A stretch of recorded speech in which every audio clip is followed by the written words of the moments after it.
বলিউডে 12 বছর কাটিয়ে ফেললেন ভিকি কৌশল। ক্যারিয়ারের শুরুটা নিয়ে কি লিখলেন? দেখতে দেখতে বলিউডে 12 বছর কাটিয়ে ফেললেন ভিকি কৌশল।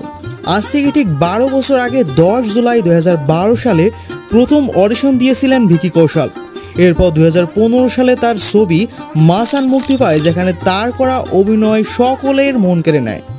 এরপর আর পিছু ফিরে তাকাতে হয়নি তাকে। একের পর এক তাক লাগানো পারফরমেন্স দিয়েছেন তিনি। জিতেছেন ফিল্মফেয়ারের জাতীয় পুরস্কার।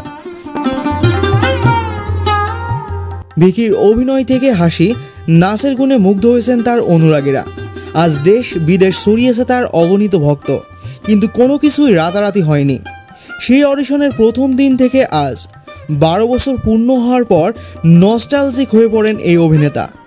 দুটি ছবি পোস্ট করে লেখেন একটি পোস্ট। প্রথম ছবিতে তাকে একটি বোর্ড হাতে দাঁড়িয়ে থাকতে দেখা যাচ্ছে, যেখানে তার নাম, দিন, উচ্চতা ইত্যাদি লেখা। আর দ্বিতীয় ছবিতে একটি গাড়িতে তিনি দাঁড়িয়ে, তাকে ঘিরে ভিড় জমিয়েছেন তার অনুরাগীরা। এই ছবি দুটো পোস্ট করে ভিকি কৌশল লেখেন, এই দিন 12 বছর আগে, কিছুই রাতারাতি হয়নি।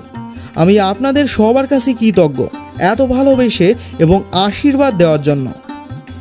অনেকেই তার এই পোস্টে তাকে শুভেচ্ছা জানিয়েছেন। লিখেছেন, আজ তিনি যেখানে আছেন, যে অবস্থায় দাঁড়িয়ে রয়েছেন, সেটা তিনি ডিজার্ভ করেন।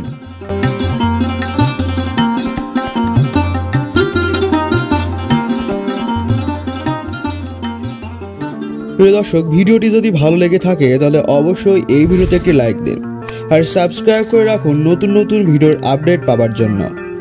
আর চ্যানেলটি ভিজিট করে দেখে নিন পুরাতন সব ভিডিওগুলো।